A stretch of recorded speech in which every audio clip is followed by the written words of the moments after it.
Janabalabha Giridharidhari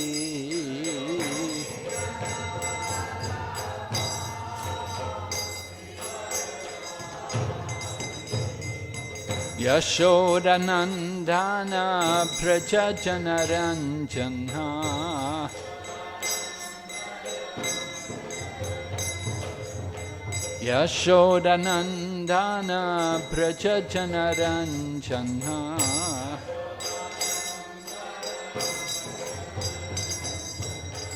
Yamunatira Vanachari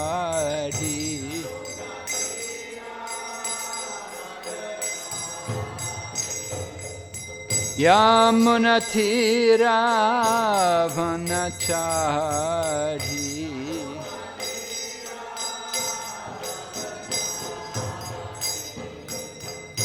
Jaya Radha Madhava Kunja Bihari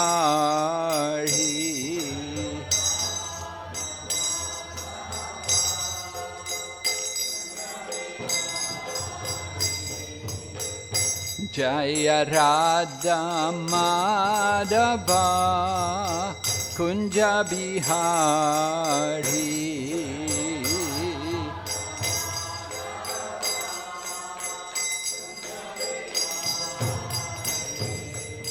Gopi Janabalabha Giridharidhari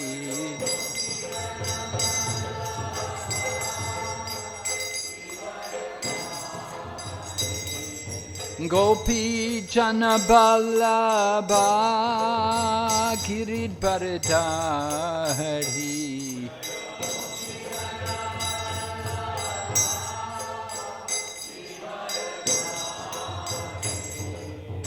Yashodanandana Prajajanaranjana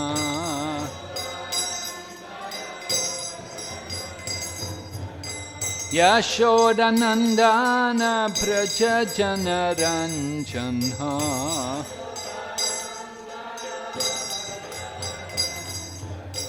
Yamunatira Vanachari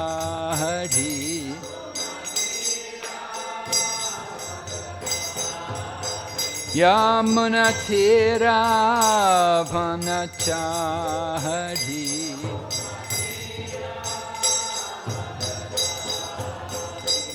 Jaya Radha Madhava Kunja Bihari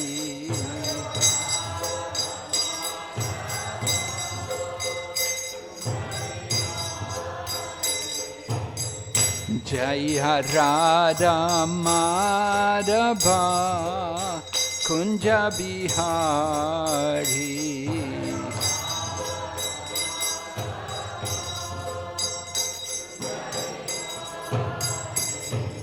Gopi Janabalabha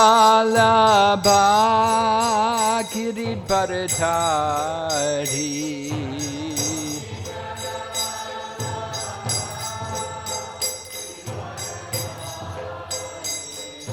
Gopi Janabalabha Giridharidhari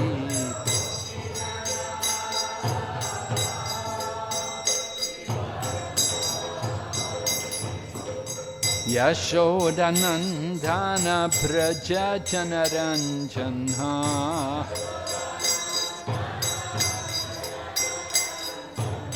Yashodanandana Prajajanaranjana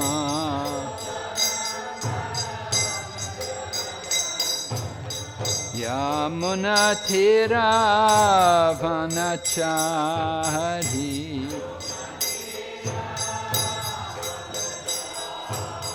Yamunatira Vanachari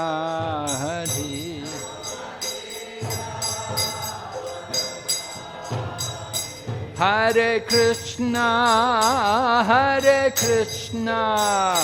Krishna Krishna Hare Hare Hare Rama, Hare Rama, Rama Rama, Hare Hare.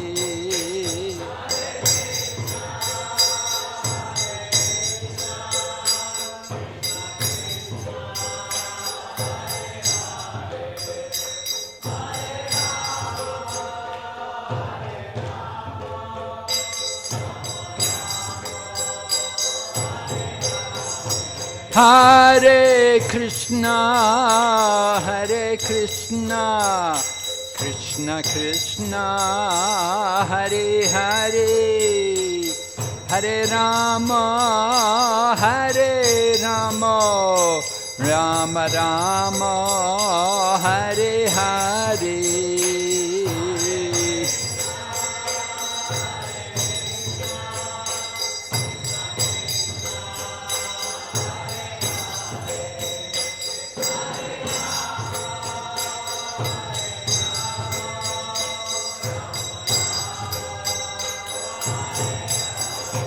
Hare Krishna, Hare Krishna, Krishna Krishna, Hare Hare, Hare Rama, Hare Rama, Rama Rama, Hare Hare.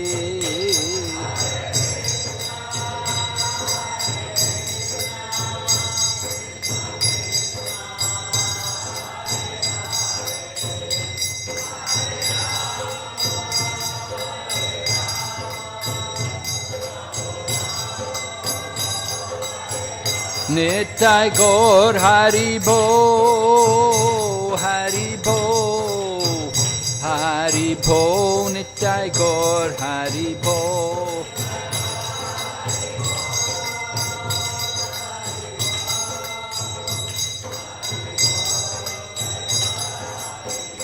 Jai Jai Prabhupada, Prabhupada, Prabhupada, Jai Jai Prabhupada.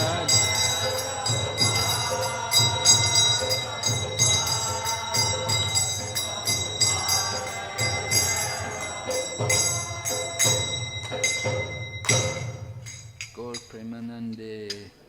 Jai Om Vishnupad Paramahansa Paribrajak Acharya Ashtatara Sata Shri Srimad His Divine Grace A.C. Bhakti Siddhanta Swami Srila Prabhupada Ki ISKCON Founder Acharya Srila Prabhupada Ki Nitya Lila Pravishta Om Vishnupad Srila Bhakti Siddhanta Saraswati Thakur Srila Prabhupada Ki Ananta Koti Vaishnava Vrinda Ki Nam Acharya Srila Haridas Thakur Ki Prem Shikaho Shri Krishna Chaitanya Prabhu Nityananda Shri Advaita Gadadhar Srivasa Gaur Bhaktavinda Ki Shri Shri Radha Krishna Gopa Gopinath Shyamakund Radhakund Giri Govardhan Ki Vrindavan Mayapur Dham Ki Ganga Maye Yamuna Maye Ki Tosi Maharani Bhakti Devi Ki Yuga Dharma Harinam Sankirtan Ki.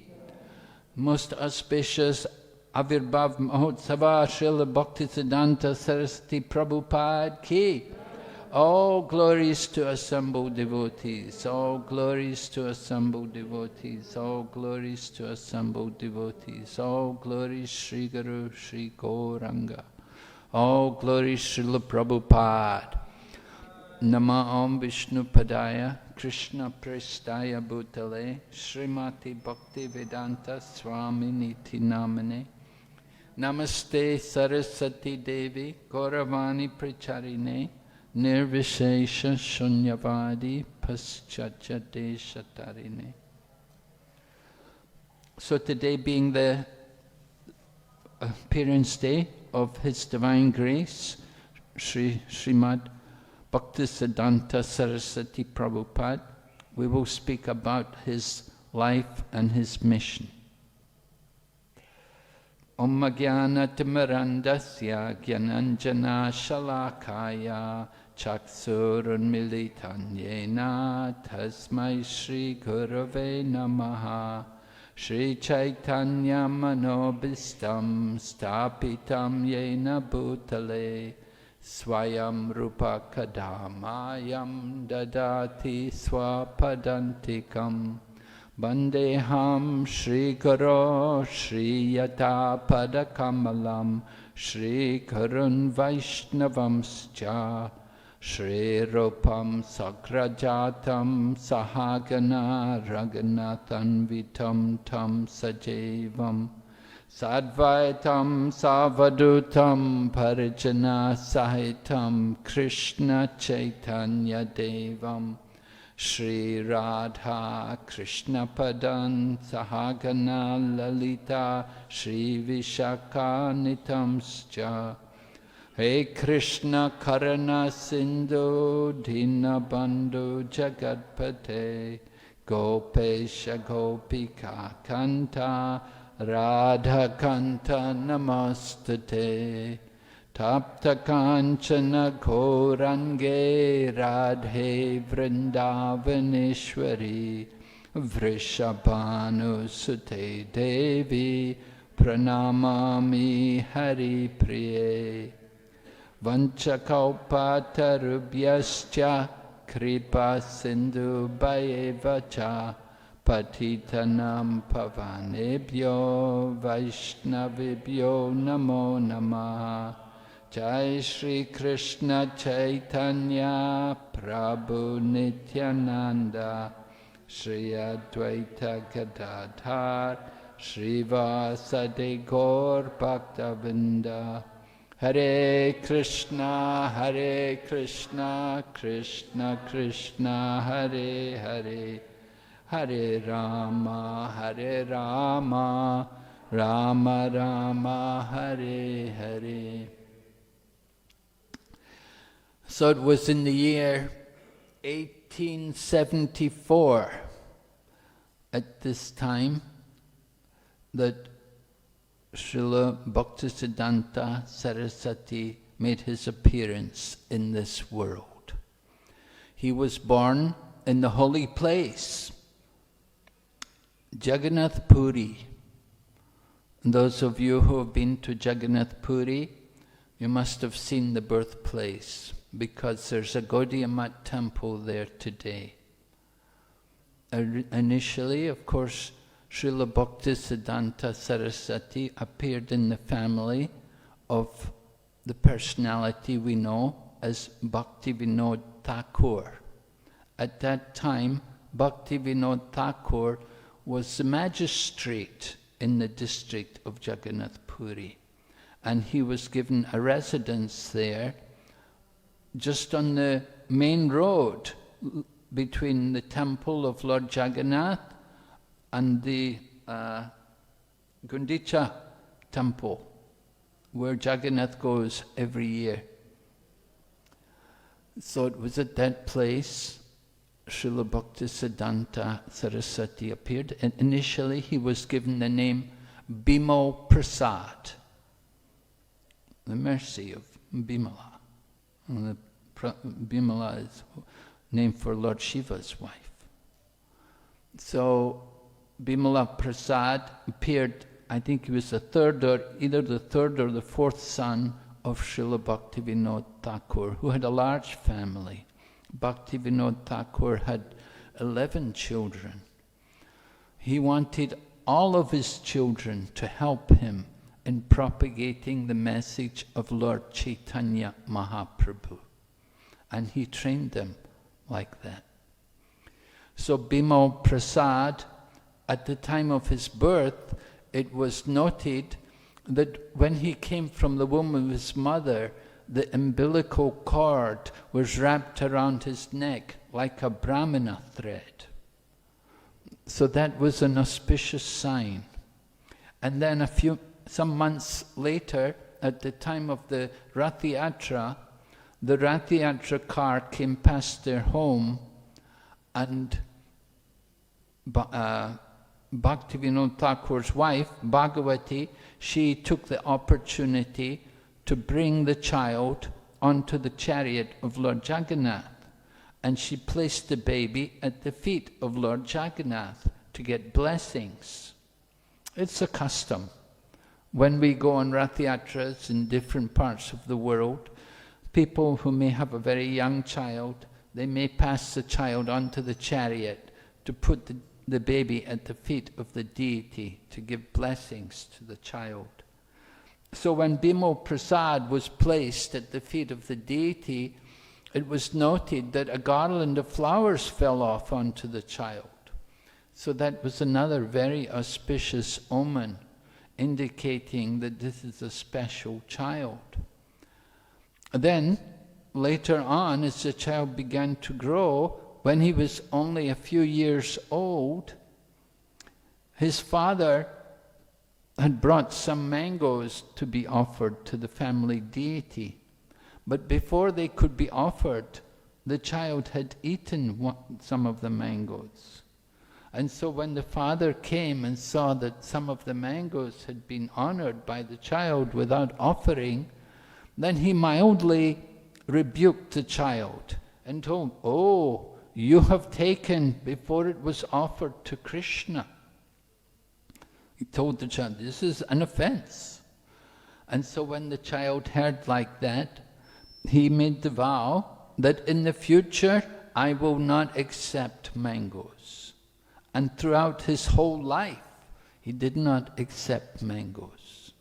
And whenever sometimes the devotees would bring mango, of course here in Bengal there's a lot of mangoes, and they can be very nice, very tasty. So people would bring mangoes. Prabhupada said mango is the king of fruits. But when they would bring to Bhakti Siddhanta Saraswati, he would say, "No, I cannot take. I am an offender." So this was his determination. From childhood, he showed his staunch determination for the service of the Lord. So the young child grew up to be a very dear child to his father. He became his personal secretary, because Bhaktivinoda Thakur was not only a magistrate, but he was also a great devotee, and he was a preacher, and he was writing books, and he wrote many wonderful songs and poems which we take the benefit of today. So Bhakti Siddhanta, or Bhimo Prasad at that time, he would help his father. And he would, of course there was no computers or anything, everything was handwritten, and he would help his father to keep these different notes and the different writings and poems which he'd done.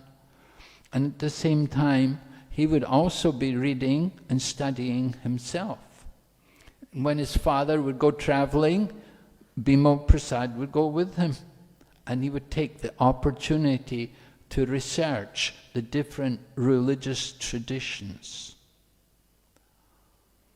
So Srila Bhaktivinoda Thakur encouraged his son. He said, "You know, I'm your seminal father. You have to get initiation from somebody.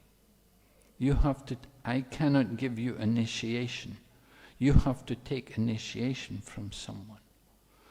So it was arranged. He said, actually Bhimo Prasad had no desire to take initiation, because he had so much faith in his own father, that his own father was a spotless, pure devotee, a very great devotee.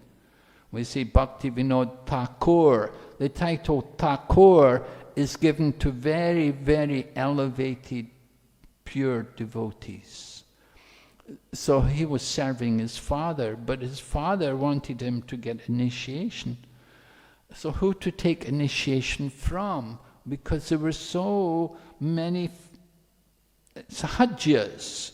There were so many people who were not presenting the proper message of Chaitanya Mahaprabhu, who were just simply deviating and creating disturbance. There was one person, when Srila Bhaktivinoda Thakur and Bhimo Prasad were in Jagannath Puri at that time, there was one Babaji who used to come, and he would listen to the lectures of Bimal Prasad. That Bimal Prasad would give lectures in those days on the Chaitanya Charitamrita. So there was this one Babaji coming, and they thought, well, Babaji's nice. But then later on, they found out what the Babaji was teaching, and they were shocked. They found out the Babaji was telling his followers, don't chant Hare Krishna out loud. Just chant it in your mind. And he gave them another mantra to chant, a mantra which he had made himself. He'd made up a mantra, and the mantra was this mantra because he himself was a popular Babaji, known to the people, and he had followers, and he told them, no, we don't chant the name of the Lord. The name of the Lord is pure. We will just chant in our mind Hare Krishna mantra. He told them like that. And he wanted them to chant this mantra which he had. And then he did another deviation which he had also. He introduced a thing which is known as Saki Beki. Saki Beki. It means taking on the dress of the Sakis, of the gopis. So he would have men dress up as gopis. And then he would tell them, oh, you are Lalita Saki. Like this, and the man was actually a conditioned soul. But he's saying, oh, now I'm Lalita Saki. And it was completely nonsense. Nowhere did we find this in the teachings of Lord Chaitanya Mahaprabhu or the Goswamis. So Srila Bhakti Siddhanta Saraswati preached very strongly against this. And of course Bhaktivinoda Thakur also, they pointed out that this is a deviation. And they gave evidence also that Rupa Goswami has written in the Chaitanya Astakam that Lord Chaitanya loudly chanted the holy name of the Lord. And so Rupa Goswami had personally witnessed the pastimes of Lord Chaitanya Mahaprabhu. And he had described the activities of Lord Chaitanya Mahaprabhu in his Chaitanya Astakam. And he describes there that Lord Chaitanya Mahaprabhu loudly chants the holy name. And they pointed out to this foolish Babaji that the chanting of the holy name is done in japa and in kirtan. And of the two, kirtan is even more powerful than japa. And they pointed out that no conditioned soul should ever try to imitate eternally liberated souls like the Sakis, like Lalita Saki, who is an expansion of Srimati Radharani. It is just a great offense. But the Babaji would not accept, and he went on propagating his nonsense, and he got followers somehow. So it was very disgusting to Srila Bhakti Siddhanta Saraswati and Srila Bhaktivinoda Thakur. So, anyway, Bhakti Siddhanta Saraswati, he had to get initiation, and it was over here in Mayapur. When Bhaktivinoda Thakur was here in Mayapur, he had made his residence over at Swarupganj, and Gorkishore Das Babaji was coming to visit there. And sometimes he would even stay there because he took Bhaktivinoda Thakur as his Shiksha Guru. Actually, Gorkishore Das Babaji had been initiated as a Babaji by a personality called Bhagavat Das Babaji, who was a direct disciple of Jagannath Das Babaji. So this Gorkishore Das Babaji was coming and hearing from Srila Bhaktivinoda Thakur, and Bhakti Siddhanta Saraswati was also present at the time. And Bhaktivinoda Thakur pointed out, he said, this is a very good person, that he will make a good guru for you. Now, the interesting thing is that Gaur-Kishore Das Babaji was almost illiterate. He did not have hardly any education. But still somehow he liked to read. He would try to read Prarthana, which is a book of prayers by Narottam, and he would also read Prema Bhakti Chandrika. These were two books which Gaur-Kishore Das Babaji kept with him. But he was almost illiterate. He'd never had any formal education. So there, on the other hand, Srila Bhakti Siddhanta Saraswati was a great scholar. He was still called Bimal Prasad. He was actually a highly educated person, a great scholar. He had been offered to take the chair at the Calcutta University and to be the professor of astrology, because he was so learned in the science of astrology. And he had written a wonderful commentary on a book called Surya Siddhanta, which is a very important treatise on astrology. So Bimal Prasad was very highly educated, fluent in Bengali and English and Sanskrit. So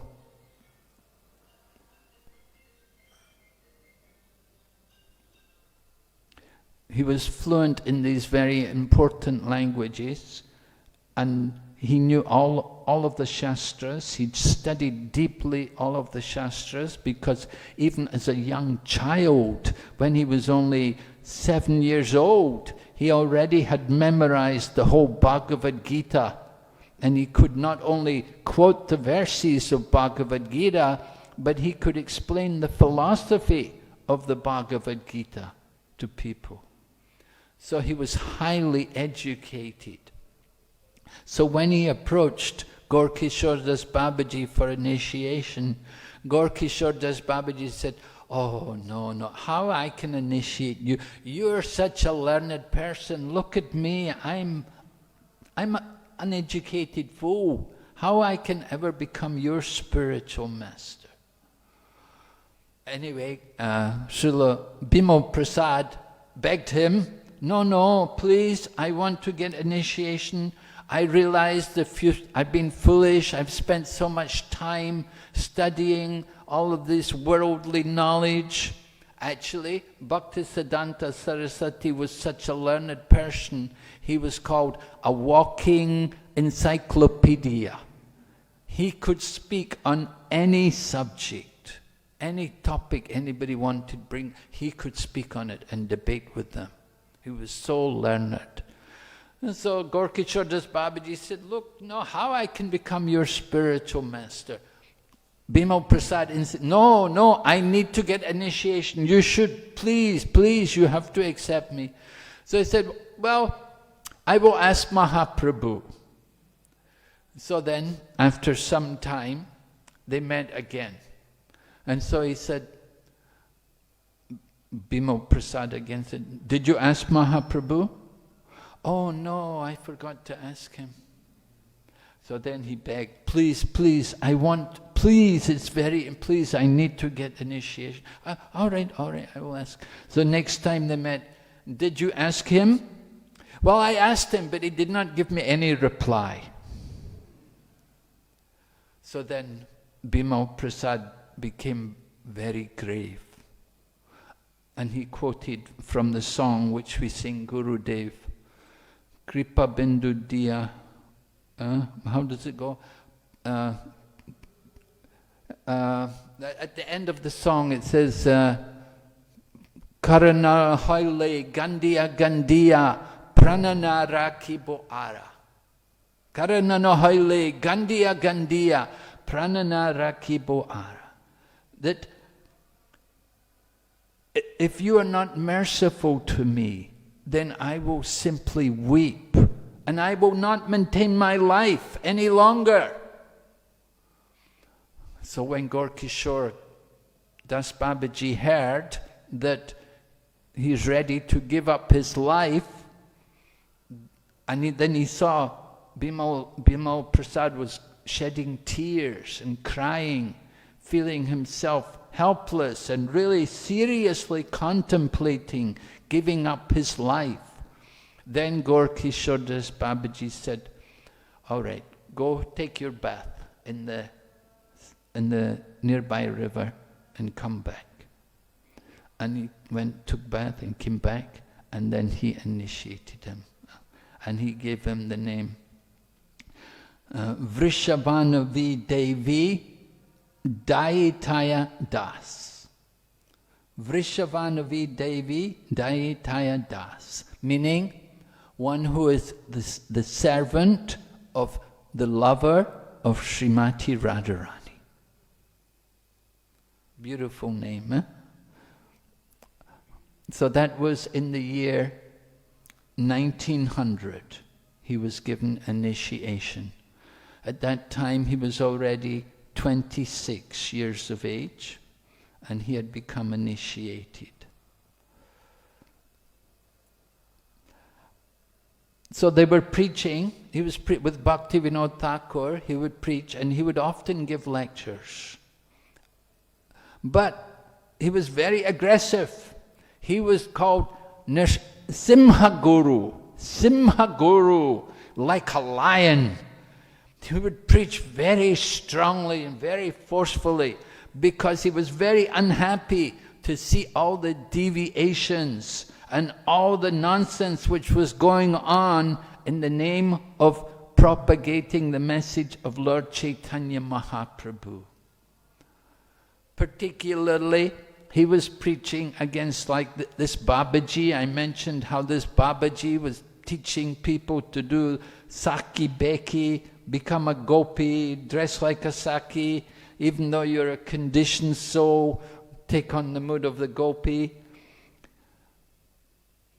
The proper mood is take on the mood of Rupa Goswami. You want to do something good, take on the mood of the Goswamis and chant the holy name and study the scriptures. Don't just become sahajas. Sahajas mean they take everything very cheap.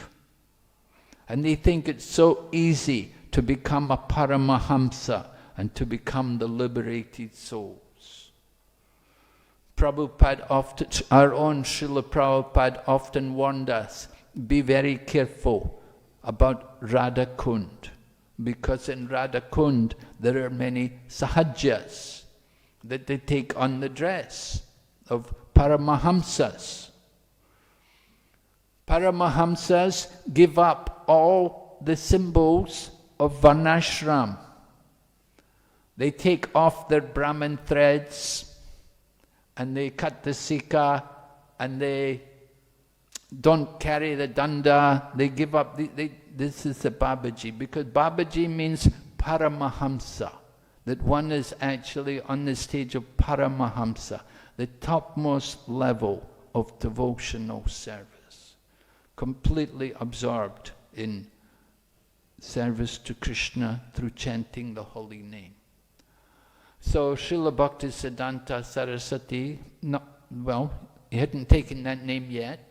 That name actually came when he took sannyas.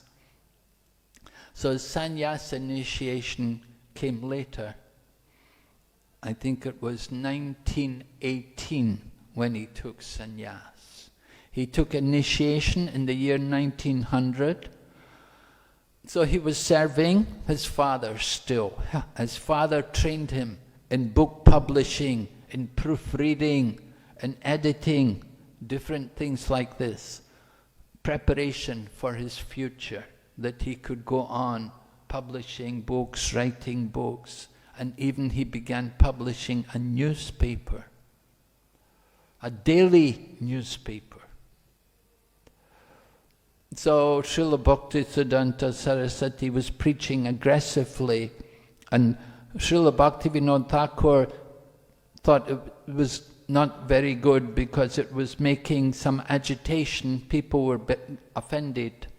So he told him, he said, for the time being good, you should go to the Yoga Pith. You go to the Yoga Pith and do some bhajan there, chant the holy name. So at that time, Bhakti Siddhanta Saraswati came to live here in Mayapur, and he lived near the Yoga Pith, and he took a vow to chant the holy name 1 billion times. 1 billion times. And in order to do that, he calculated he will have to chant, like Haridas Thakur, 3 lakh names every day. 3 lakh names means 192 rounds every day. And he will have to do it for 9 years. So for a period of 9 years, every day he was chanting 192 rounds. You know, sometimes we do 64 rounds, and when you finish 64 rounds in one day, you go, oh, you know, wow, I did it. You know, you do one day, you think you're really doing well. Could you imagine? 192 rounds every day for 9 years he was doing. Of course, Haridas Thakur was doing every day. But it helps us to understand what was the spiritual position of Srila Bhakti Siddhanta Saraswati Thakur. That he was such a great soul, that as a young man, he was chanting all these rounds. He took that vow, he was like 30 years of age, 26, and he's chanting, you know, we're very passionate at that time, we're very passionate, we'll run around, we're very active. And that was why Prabhupada engaged so many of the devotees, he engaged us all in book distribution, because he saw our mood, he saw our passion, he knew we couldn't just sit down and chant Hare Krishna. We can't do it. He gave us things to do. Go and build temples. Go open Krishna conscious centers around the world and distribute books. So, Srila Prabhupada, everything according to time and circumstance. So, Prabhupada engaged us in that way. But Srila Bhakti Siddhanta Saraswati, it was a different time. India was more rural, had not developed so much economically or industrially, although it was coming. And certainly, Srila Bhakti Siddhanta Saraswati saw the need to go to the cities to preach. So after completing his vow of chanting 1 billion names, during that time he had acquired some disciples.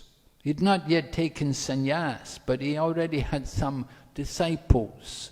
And he explains it's actually the duty of a Vaishnava to accept disciples. Because without accepting disciples, the line of disciplic succession cannot continue. So Srila Bhakti Siddhanta Saraswati, even before his sannyasa initiation, he'd already started taking disciples. He took 1914, you had the disappearance of Srila Bhaktivinoda Thakur. He lost his seminal father, the person who he was most dedicated to. And then in 1915, he lost Gaur-Kishore Das Babaji, his own Diksha Guru. So it was a big loss. He lost both his fathers, the seminal father and the spiritual father. They both departed from the world. But they had both encouraged him to preach. So he was thinking about their desire, and in that mood, he decided that he should take sannyas. However, who to take sannyas from? Because he has no godbrother. Gaur-Kishore Das Babaji initiated only one disciple. He was the only disciple of Gaur-Kishore Das Babaji. So he has no godbrother. There's nobody there to give him sannyas initiation. So how does he take sannyas? So he went to the altar at the temple there, and at Mayapur here. He went inside the altar, closed the curtains, and he sat down in front of the photograph of his own spiritual master. Now I have heard from the Gaudiya Math devotees, one of the Gaudiya Math devotees personally told me, he said he didn't just sit in front of the photo. He said his own spiritual master actually appeared to him in a spiritual form and gave him sannyas and told him, now go and preach. But generally we say he sat in front of the photo of his spiritual master and took sannyas in that way. It was a very special situation because there were no god brothers, there was nobody else there to give him sannyas. So he simply, and why did he take sannyas? We should understand that a person does not accept sannyas just simply out of pride or just simply for recognition. But the mode of accepting sannyas is for service, to do more service for the Supreme Lord. So in that mode, to expand his preaching and to do more service, he accepted the renounced order of life. However, there was always opposition. There was opposition to his initiations. Bhakti Siddhanta Saraswati, at that time when he took sannyas, he took that name, Siddhanta Saraswati, and he was giving initiation. And some of the people who were coming for initiation were from Brahmana families, and some were from Sudra families, and he would initiate everyone. But the smarter Brahmins would object. The smarter Brahmins have a long controversy, a long criticism against Vaishnavism. Even in the times of Chaitanya Mahaprabhu, just after Chaitanya Mahaprabhu, we had Vaishnava acharyas like Narottam Das Thakur and also Shamananda Pandit, Srinivasa Acharya. They were initiating. Now, Shamananda Pandit was not born in a Brahmana family, but he initiated Rasikananda. Rasikananda was from a Brahmana family, but he accepted Diksha from Shamananda Pandit, although Shamananda Pandit was not a Brahmin by birth. But he was a great devotee and he could understand, he's a great devotee. And similarly, Narottam Das Thakur was also not born in a Brahmana family by birth. But he initiated people from Brahmana families, people like Ganga Narayan Chakravarti and Ramakrishna Bhattacharya. They were two prominent disciples of Narottam Das Thakur, and they accepted initiation from him. So there was objection. The smarter Brahmins were complaining. These people, how he can do it? He's not a Brahmin. How can he initiate? How can he do this? They claim that unless you're born in the Brahmana family, you cannot give initiation, and you cannot give Brahmin initiation, and you cannot worship the deity, and you cannot perform sacrifice like doing the yajna, doing the Agnihotri, doing a fire sacrifice. They say this is the work of the Brahmins. Brahmana, and they say Brahmana means Simano Brahman, by birth only. But we argue against this on the basis of the teachings of Lord Chaitanya Mahaprabhu, which comes particularly in the case of Sanatana Goswami, who describes that anybody can become a Brahmana if they're properly trained and initiated by a bona fide spiritual teacher. Then what is the qualification of the bona fide spiritual teacher? That also has to be considered. Bona fide spiritual teacher, Chaitanya Mahaprabhu taught Ramananda Rai, Kiba Vipra Kiba Nasi Shudra Keni Nai Ye Krishna Tadvavet Se Guru Hoy. That it does not matter where you are born. The birth is not the important criterion. What is important is that you have the proper training and temperament for Brahmanical life. And you should know the science of Krishna. Ye Krishna Tattva Vid. Krishna Tattva. You have to know the science of Krishna. Then you can become spiritual teacher. It does not matter if you are Sudra or Brahman or renunciate, whatever position you are in the material world. That is not the criterion. But if you know the science of Krishna, then you can give the initiation. And some people think even the Brahman thread, people just wear the Brahman thread, they think they're better than others. But that is not the purpose of the Brahmana thread. The Brahmana thread is given to people to show that they have had the mercy of the lotus feet of a spiritual master. And we chant the Gayatri. Gayatri mantra is recited to remind us that we are eternal servants of the Supreme Lord. Not that we're better than others, but it's to remind us that we are the eternal servant of the Supreme Lord. And so these things were not taught. It was Srila Bhakti Siddhanta Saraswati who was teaching these to the world so that today people can accept. But at that time there was a lot of opposition. Srila Prabhupada explains, he said, the work of my Guru Maharaj was to challenge the caste Goswamis. Caste Goswamis, they say, unless you're born a Brahmin, you cannot be a Brahmin. They say the seminal birth is important. We say, no, this is not in the scriptures. It's nowhere in the scriptures. Chatur varnam maya sristam guna karma vibhagasha. Krishna created the divisions of society according to guna and karma, not janma.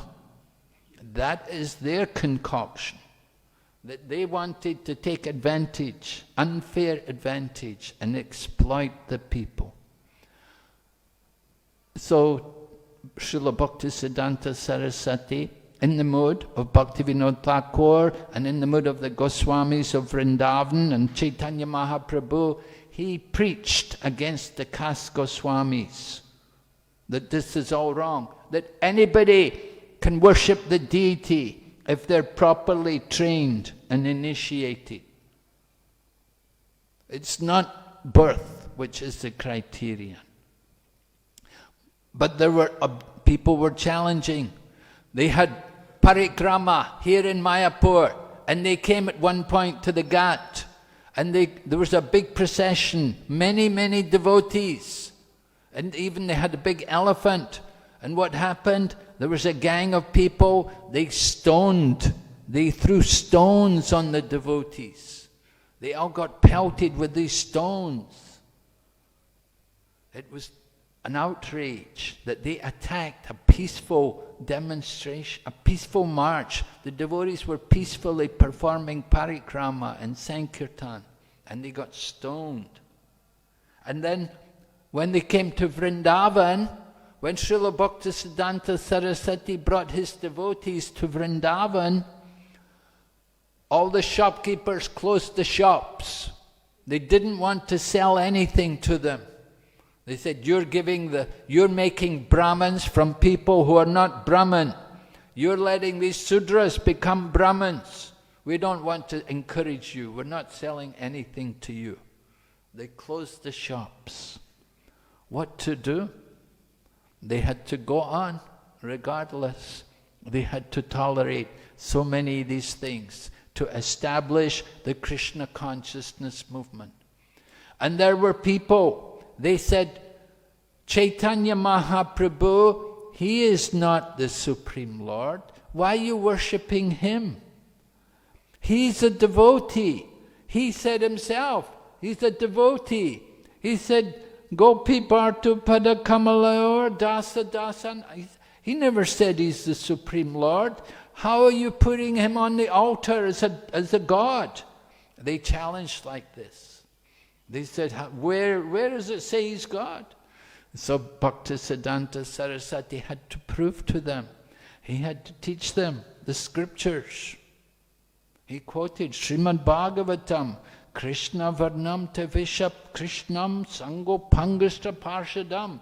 Like this, that in the Kali Yuga, the Lord appears, not blackish, Akrishna. He comes in the golden color, and he's performing Sankirtan Yagya. Srila Bhakti said, then they said, well, that's Srimad Bhagavatam, that's Shruti. That's Smriti. Where does it say in the Shruti? We want Shruti, because they're smarter Brahmins, you see. Smarter Brahmins, they don't accept the Smriti. They don't accept Srimad Bhagavatam. They don't accept Bhagavad Gita. They say, where does it say in the Shruti? So Bhakti Siddhanta Saraswati, he knows all the scriptures. And he quotes from, do you know the Chaitanya Upanishad in the Atharva Veda? And he quoted from the Atharva Veda. Atharva Veda means one of the four Vedas. And in the four Vedas, there's this Chaitanya Upanishad. And he quoted a verse there where Lord Brahma is speaking. And he's saying that, I will tell you a secret. He said, I will appear on the banks of the Jahnavi in the town of Navadvip. And I will give love of God to the world. I will come in my two-armed form and I will give bhakti to the world. Stated in the Atharva Veda. It's also, there's another verse also in Shvetashvatara Upanishad. Also, there are evidences there. But these rascals, they were saying, no, it's not. They said, look, it's right here. It's in the scriptures. You want Shruti? I'm showing you Shruti. They were defeated. They had no answer. Nobody could reply to his arguments. So in this way, Srila Bhakti Siddhanta Saraswati, he did so much for us that we can enjoy today, that we have Chaitanya Mahaprabhu, Gaurnitai deities around the world, and we are chanting also Gora Mantra, Gora Gayatri Mantra. They said, oh, Gora Gayatri, no, we shouldn't chant that, it's not Vedic, it's not... But he showed them, no, it's there, it's in the Vedas. Chaitanya Mahaprabhu's name is there in the Vedas. And so we're getting the benefit. We chant Gora Gayatri, we worship Panchatattva and Gaurnitai all around the world. But there were so many obstacles, there were so many challenges. It was not easy. Just as Srila Prabhupada had to face difficulties to establish the Krishna conscious movement, in the times of Bhakti Siddhanta Saraswati, the difficulties were even more. And he was preaching mainly in India. Although he did send people to the West, his real preaching was here in India. And he established 64 different centers around India. I think more than 17 of them were here in Mayapur Dham itself. He established 17 centers just here in Navadvip, so that on parikrama the devotees can see these different places and hear the pastimes. So he really did an intense labor.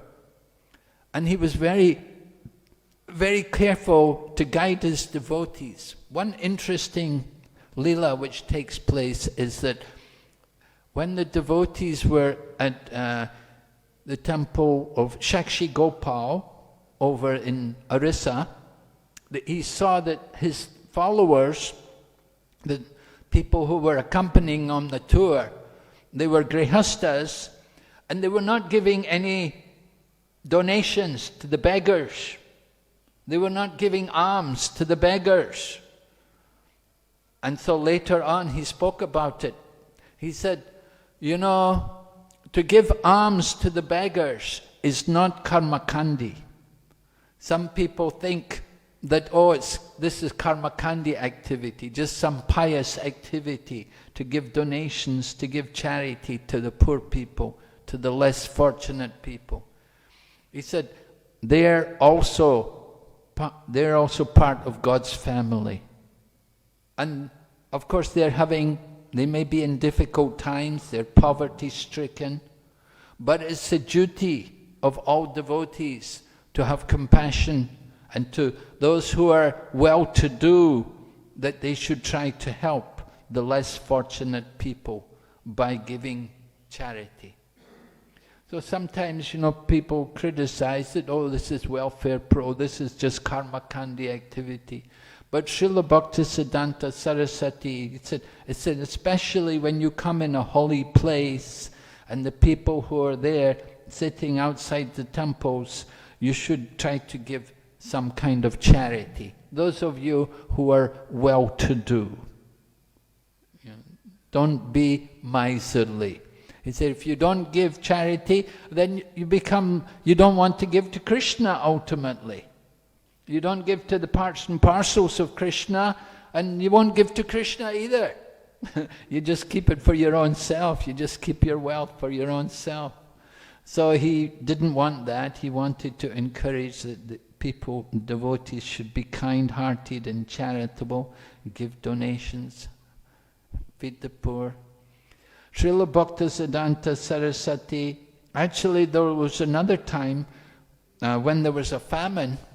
There was a famine, and they asked, the government had approached him for money, and he told them no, he wouldn't give any. He wouldn't give money for the government. He said, no, we have to use our funds for our temples, maintaining the temples. But Srila Bhakti Siddhanta Saraswati was revolutionary. Another thing which he did was, he would wear sewn cloth. Now previously, sannyasis would never wear any sewn cloth. They would simply wrap a piece of cloth around them.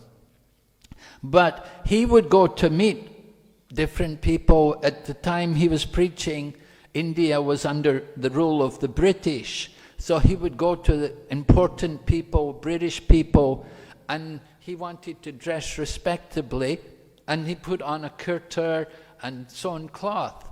And in this way he went to see them. He didn't go barefooted. Sannyasis, tradition, they would walk everywhere barefooted, but he would wear shoes, and he would go to meet these British people. And he even had a car, and he would go in his car to go to see these different people. And he would preach to them, and he would get them to come out to Mayapur, all the way from Calcutta. Now, I remember coming out to Mayapur in the 1970s, and I remember what it was like then, 50 years ago. It was no picnic, The roads were really poor, really, really bad, difficult the whole way.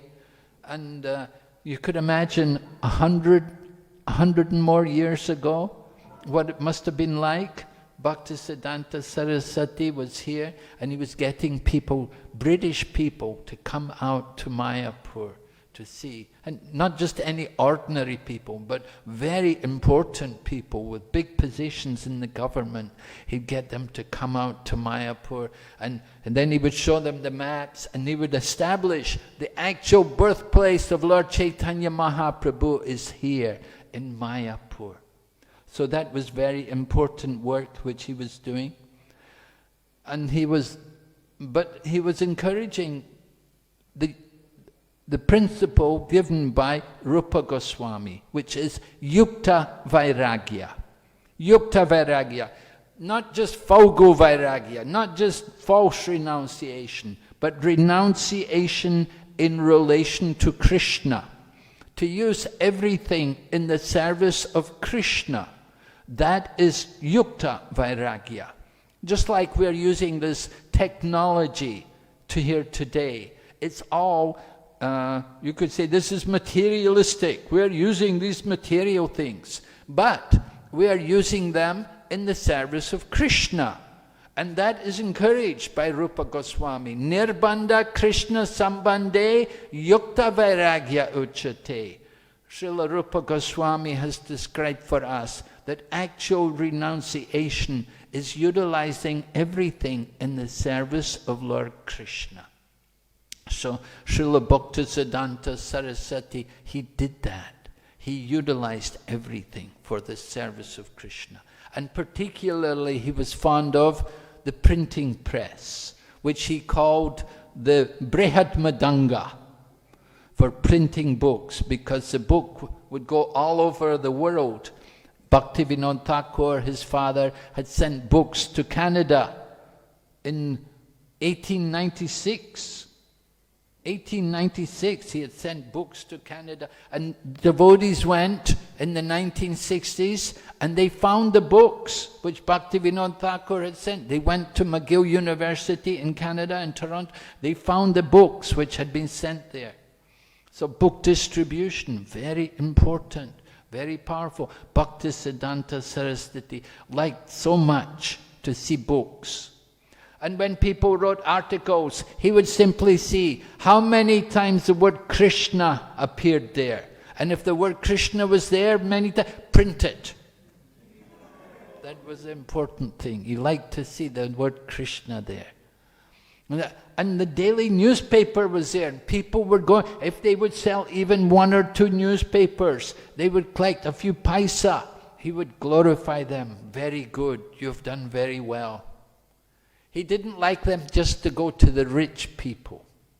If somebody came back with big money, he said, no, this is not very good. You didn't go to poor people, you only go to the rich people. He encouraged, go everywhere. You come back, if you bring some rice, a little rice, a few vegetables, and some money as well, oh, very good, you've done very nice. He liked the devotees to do that kind of preaching. This was the mood of the Gaudiya Math.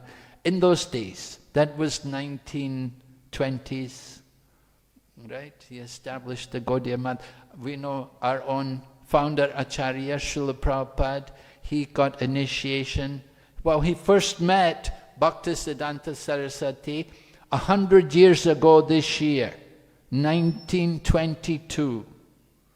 So there's a very big program today in Calcutta, at the same place where Bhakti Siddhanta Saraswati met Srila Prabhupada. Because Bhakti Siddhanta Saraswati, he was brought to Calcutta and they were arranging programs, and it was at number 1 Uttadanga Junction Road. And now that property is property of ISKCON. And today there's a very big function there. A number of many senior devotees from the movement from around the world have come, and there's a very big program taking place at Uttadanga Road. And later on, when you get the opportunity to go to Calcutta, you must go and see that place. Because it was there that Bhakti Siddhanta Saraswati was preaching, and our Abai Prabhu, at that time, he was still a grihasta, still a householder, married man with young children, and he came there, and immediately he walked in the door, and Bhakti Siddhanta Saraswati saw this Abai, and with his friend, he said, "You're a nice young man. Why don't you preach the message of Chaitanya Mahaprabhu to the world?" Immediately, and Prabhupada, it was a shock, you know. But at that time, Prabhupada describes he was a follower of Gandhi, so he was in his Gandhi followers, the Khadi cloth, and he would say, well, our country's not independent yet. We first have to get independence, and then we can spread Chaitanya Mahaprabhu's mission. But Bhakti Siddhanta Saraswati argued back, no, you are wrong. The message of Lord Chaitanya Mahaprabhu cannot wait for some political adjustment. So, Bhakti Siddhanta Saraswati powerfully argued and defeated all of Bhaktivedanta Swami's arguments and told him, you should take this up. So, Prabhupada describes, he said, I was impressed. He said, I was deeply impressed. But at that time, he said, I was a young man, I had young children, I could not do anything. But later on, he had moved to Allahabad, and it was the year 1933, and the Gaudiya Math was spreading. 1922, Bhakti Siddhanta Saraswati had just began preaching, but then they moved around India, the open centers, and they came to Allahabad, and they made a center there. Allahabad today is called Prayagraj, and Prabhupada had a business there called Prayag Pharmacy, and the Gaudiya Math devotees came there, and we said, we heard you're a pious man, you're a religious man, and we're opening a temple here. We wanted to tell you, we wanted you to help us, to support us. And then Prabhupada remembered how he had met Bhakti Siddhanta Saraswati. And 1933 he got initiation. Bhakti Siddhanta Saraswati gave him first and second initiation. And at that time also he told him that he should study very carefully the Bhakti Rasamrita Sindhu, which later on Prabhupada wrote as the Nectar of Devotion. So that was 1933. 1936, we have the disappearance of Bhakti Siddhanta Saraswati Thakur. So our founder Acharya tells us he only met his spiritual master 4 or 5 times, but he never forgot his instructions. And instructions like, if you ever get money, use it to print books. Very important. So Prabhupada did that when he went to America. Whatever money he got, he would print books. He didn't worry too much about temples. In Prabhupada's time, we opened Vrindavan. Vrindavan temple was opened. And then Bombay was opened. But Mayapur, Prabhupada told Ambarish Prabhu that this is your project. You should develop Mayapur. So we have today the temple coming up under Ambarish Prabhu. He donated the main donor for the construction of the Mayapur project. But Bhakti Siddhanta Saraswati, he wanted that the devotees should all work together to push on Krishna consciousness. When doctors would tell him, don't preach so much, you're putting more strain on your heart. He said, what's the purpose of living if I cannot preach? He said, better to have Hari Bhajan and poor health than good health and no Hari Bhajan. So he was never on the material platform, and he actually departed from the world in Calcutta at the Gaudiya Math temple, Bag Bazar temple, which is a very nice building which was opened in the time of Bhakti Siddhanta Saraswati. So he departed from the world there. At that time he was he had the devotees sing the song Sri Rupa Manjari Padma.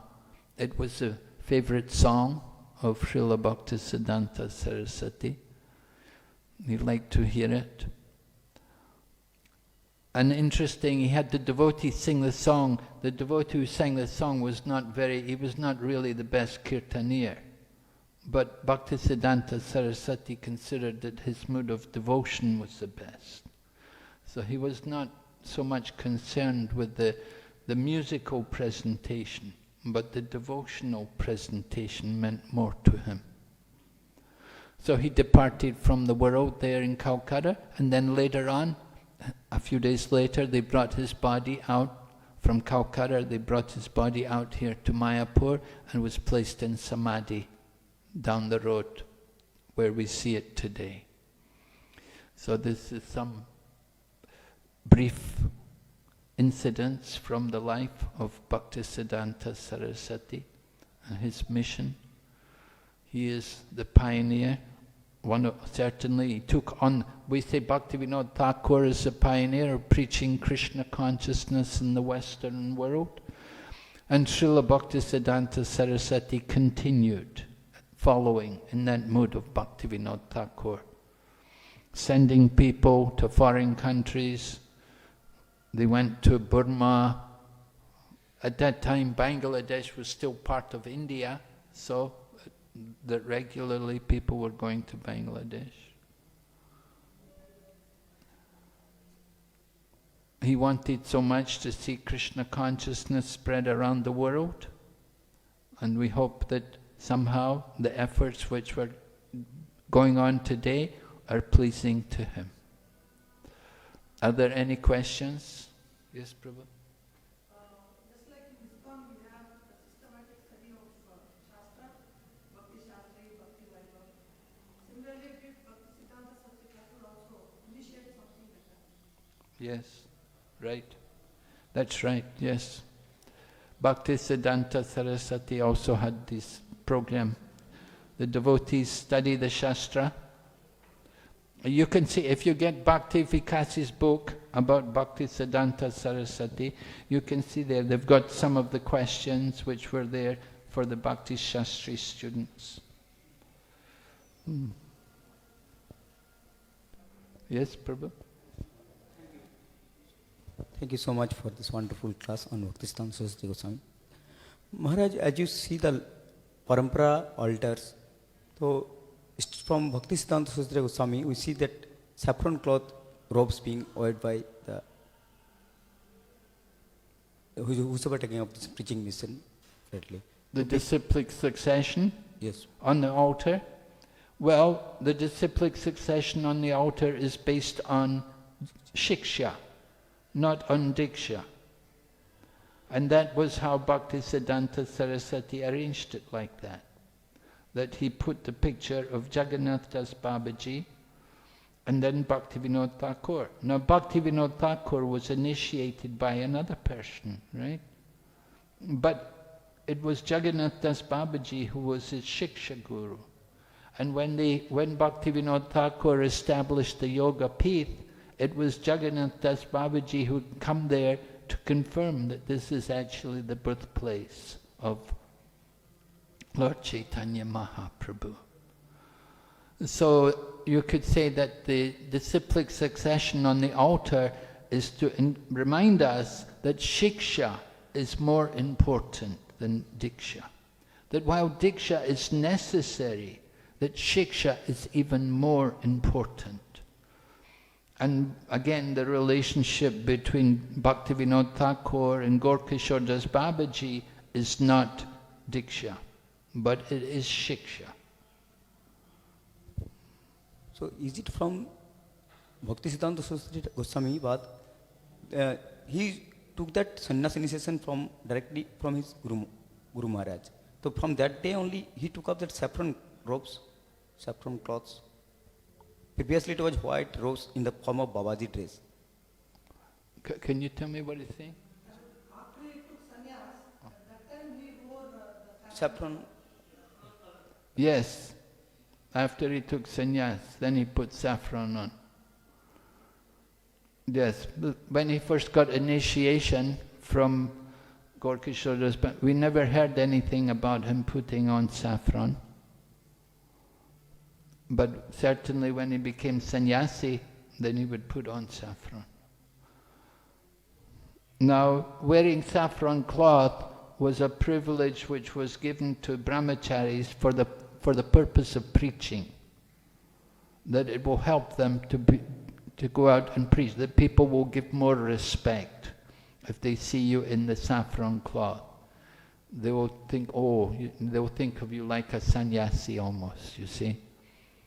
Even though you're brahmachari, but because you wear saffron, they will give you more honor and respect. Because they have that tradition, that's understood. You wear saffron cloth, that means you're practicing celibacy, you're a brahmachari or something, so they'll give you honor and respect. So it's good for preaching. It's meant to be as an opportunity to help in preaching. Huh? Siddhanta Saraswati Prabhupada established Daivik Varnashram Dharma. Yes, certainly. He took sannyas, right? Sannyas is also varnashram dharma, part of that. He didn't try to become Paramahamsa.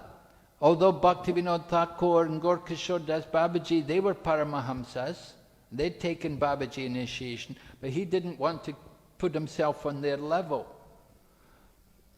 And he showed the example of humility, perfect humility. Although he was initiating people, he never thought himself to be the master and the controller. He said, if one thinks, I am Guru, then you're actually Garu. Garu means cow. You're not Guru, you're Garu. Means you're not a spiritual teacher, you're just a stupid cow. So if you think like that, then you're Garu. So, and when he would see disciples, and if they offered obeisances, he would also offer obeisances, and he would always say, Dasosmi, I am your servant. And he would think like that the disciples are all sent by my spiritual master just to help me. And we saw that also from our own Srila Prabhupada. He said that you're all sent by my spiritual master to help me.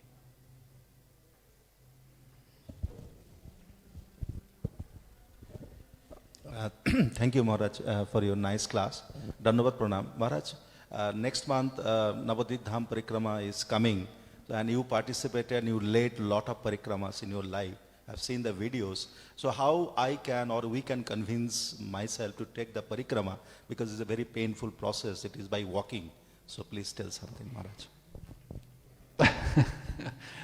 Well, you don't have to walk. You don't have to walk. We understand that not everybody can walk. And I think this year we're not going to do a lot of walking also.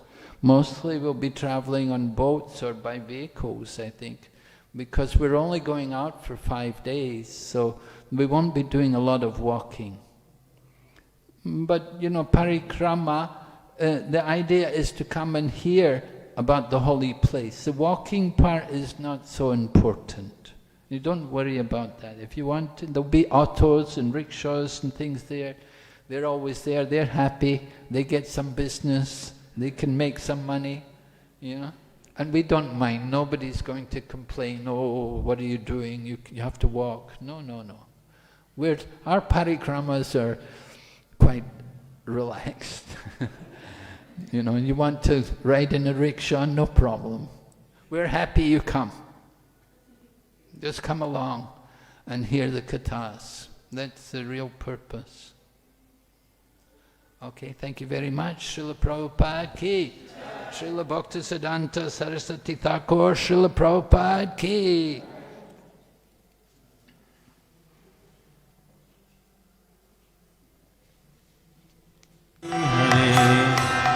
Hare Krishna